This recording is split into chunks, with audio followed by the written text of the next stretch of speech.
Hi friends, നമസ്കാരം. നിലവിലെ കേരളത്തിലെ ഒരു തദ്ദേശ സ്വയംഭരണ സ്ഥാപനങ്ങളിലേക്കുള്ള എലക്ഷൻ വരാൻ പോവുകയാണ്.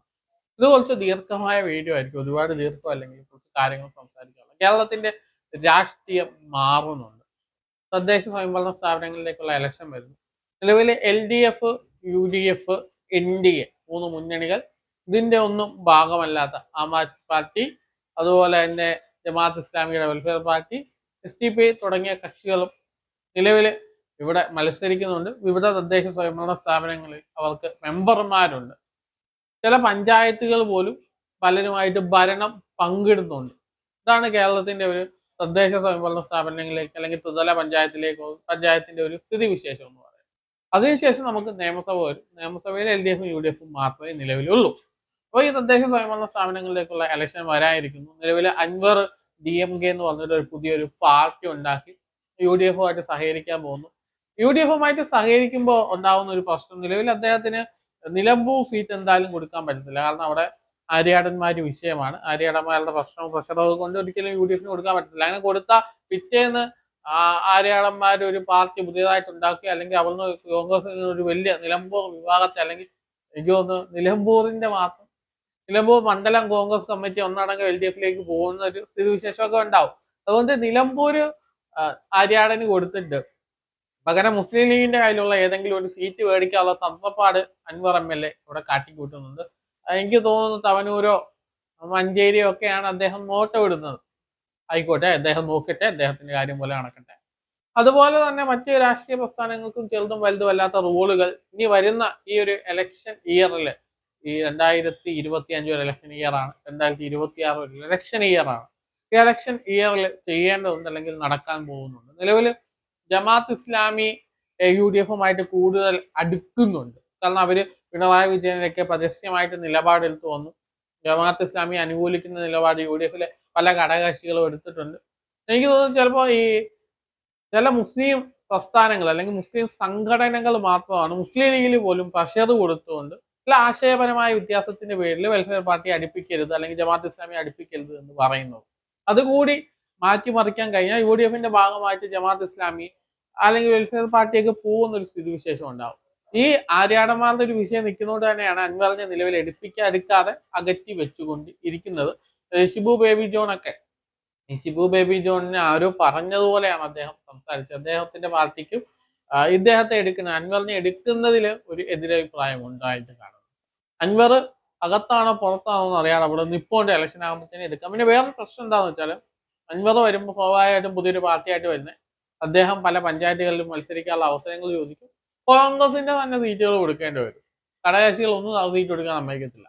അപ്പൊ അത് അവിടെ ആദ്യം തന്നെ തകരാനുള്ള സാധ്യത ഉണ്ട്.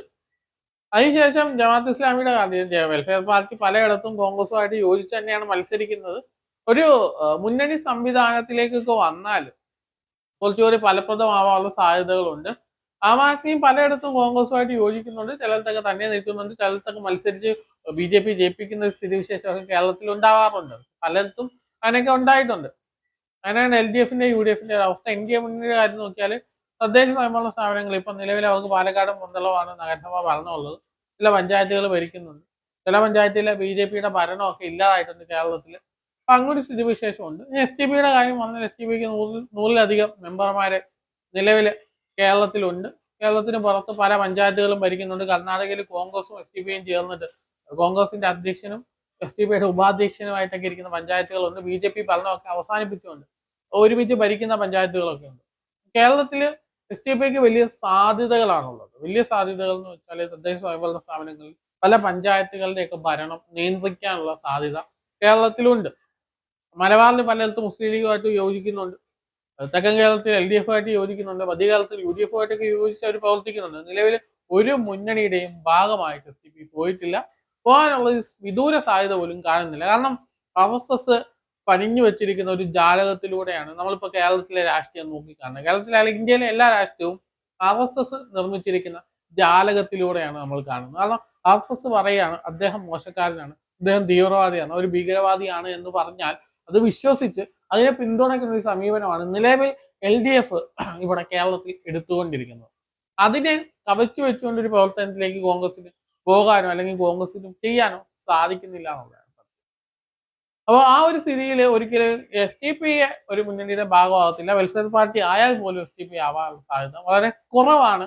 കേരളത്തിൽ, കർണാടകയിലുണ്ട്, അല്ലെങ്കിൽ മറ്റ് ഇപ്പൊ തമിഴ്നാട്ടില് പലപ്പോഴും നമ്മളൊക്കെ യാത്ര ചെയ്യുമ്പോൾ സംസാരിക്കുന്ന സമയത്തൊക്കെ തമിഴ്നാട്ടിൽ AIDMK ആയിട്ടാണ് എസ് ടി പി സഖ്യമുള്ളത്. AIDMK പണ്ട് ഇന്ത്യ മുന്നണിയുടെ ഭാഗമായിട്ടുണ്ടായിരുന്നു. അതിനുശേഷം അവരുമായിട്ട് തെറ്റിപ്പിരിയുന്നു.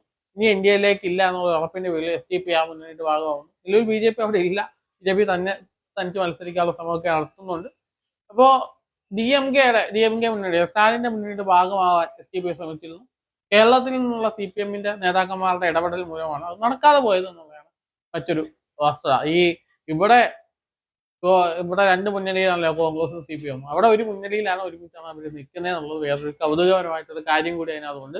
അങ്ങനെയാണ് കേരളം വിട്ടു കഴിഞ്ഞാൽ പലരും ഒന്നിക്കും. കേരളത്തിൽ പരസ്പരം എതിരഭിപ്രായങ്ങളും എതിർപ്പുകളും പറഞ്ഞുകൊണ്ടേയിരിക്കും. നിയമസഭയുടെ കാര്യം ഞാൻ ഒന്ന് ഓടിച്ചു പറയാം, അതിനെക്കുറിച്ച് വിശദമായിട്ട് സംസാരിക്കാനുണ്ട്. തിരുവനന്തപുരം മുതൽ കാസർഗോഡുള്ള വരെയുള്ള 140 മണ്ഡലങ്ങളിൽ ഏതാണ്ട് 50ഓളം മണ്ഡലങ്ങളിൽ BJPക്ക് നല്ല സാന്നിധ്യമുണ്ട്, അല്ലെങ്കിൽ വിധി നിർണ്ണയിക്കാനുള്ള ശക്തിയായിട്ട് BJP വളർന്നു വന്നിട്ടുണ്ട്. അത് നമുക്ക് മാറ്റാൻ പറ്റത്തില്ല, അത് സത്യം തന്നെയാണ്. അത് നമ്മൾ മനസ്സിലാക്കണം എല്ലാവരും. ഇപ്പൊ കഴിഞ്ഞ ലോക്സഭാ ഇലക്ഷന് ശേഷം അവർ ഒന്നാമത് വന്ന ഒരുപാട് മണ്ഡലങ്ങളുണ്ട്, രണ്ടാമത് വന്ന മണ്ഡലങ്ങളുണ്ട്. അപ്പൊ അവർ കുറച്ചുകൂടി ശക്തിയായിട്ട് ഏതാണ്ട് 30 ജില്ലയായിട്ടൊക്കെ വിഭജിച്ചിട്ട് അവർ ഇലക്ഷന് സീറ്റ് പിടിക്കാനുള്ള ശ്രമങ്ങളൊക്കെ ഇപ്പോഴെ BJP നടത്തുന്നുണ്ട്. പിന്നെ BJPയുടെ ജാതി സമവാക്യം ചെയ്തി പോലുമാണ് BJP ഒന്നും ആക്കാൻ പറ്റാതാക്കുന്നത് എന്നുള്ളതാണ് സത്യം.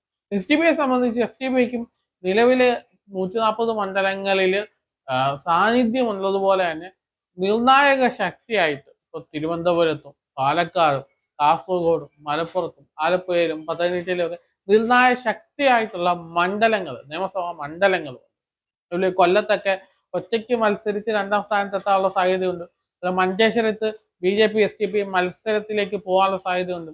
നേമത്ത് അങ്ങനെ ഒരു ചതുഷ്കോണ മത്സരത്തിലേക്ക് എത്തിക്കാനുള്ള സാധ്യതയുണ്ട്. അങ്ങനെ പല മണ്ഡലങ്ങളും ശക്തിയായിട്ട് തന്നെ നിൽക്കുന്നുണ്ട് എന്നുള്ളതാണ് ഒരു സത്യാവസ്ഥ. അതുകൊണ്ട് തന്നെ കോൺഗ്രസ് അധികാരം പിടിക്കാൻ ശ്രമിക്കുന്നുണ്ട് എങ്കിൽ നിലവിലെ BJP അല്ലെങ്കിൽ RSS കോൺഗ്രസിനെ ഒരിക്കൽ കൂടി പുറത്തിരുത്തി അതിനുശേഷം ആ സ്പേസിലേക്ക് BJP വരാനാണ് ശ്രമിക്കുന്നത്.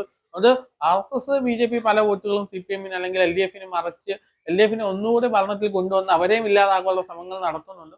കോൺഗ്രസിന് അധികാരത്തിൽ എത്തണമെങ്കിൽ ഇവിടുത്തെ മുസ്ലിം ന്യൂനപക്ഷ രാഷ്ട്രീയ പാർട്ടികളെ, ചെറിയ ആയിട്ടുള്ള പാർട്ടികളെയൊക്കെ ഒപ്പം നിർത്തേണ്ടതുണ്ട്. അതിൽ വെൽഫെയർ പാർട്ടിയും ആത്മാത്മയും അതുപോലെ തന്നെ STP ഒക്കെ ചേർത്ത് പിടിച്ചുകൊണ്ടല്ലാതെ UDF ഇനി ഒരു മുന്നേറ്റം കേരളത്തിൽ നടത്തല് വലിയ സാധ്യമല്ല എന്നുള്ളൊരു കാര്യം കൂടി കേരളത്തിലെ രാഷ്ട്രീയം നമ്മളെ പഠിപ്പിക്കുന്നുണ്ട്. അതുകൊണ്ട് തന്നെ STPക്കും ജമാഅത്തെ ഇസ്ലാമിക്കും ഒക്കെ കാര്യമായിട്ടുള്ള ശക്തി ആർജിച്ചു വരികയാണ്. ഒരുപക്ഷെ വരും കാലങ്ങളിൽ പണ്ടൊക്കെ ഉള്ളതിനെക്കാട്ടിൽ ഒരു മാറ്റം വന്നിട്ട് ഈ ചെറിയ പാർട്ടികൾ വലിയ പാർട്ടികളായി മാറുകയും നിലവിൽ BJP അതുപോലെ STP വെൽഫെയർ പാർട്ടിയൊക്കെ ആയിട്ടുള്ള ഒരു ശക്തമായ പോരാട്ടം കേരളത്തിൽ ഉണ്ടാവാനുള്ള സാധ്യതയും ചെറുതല്ല.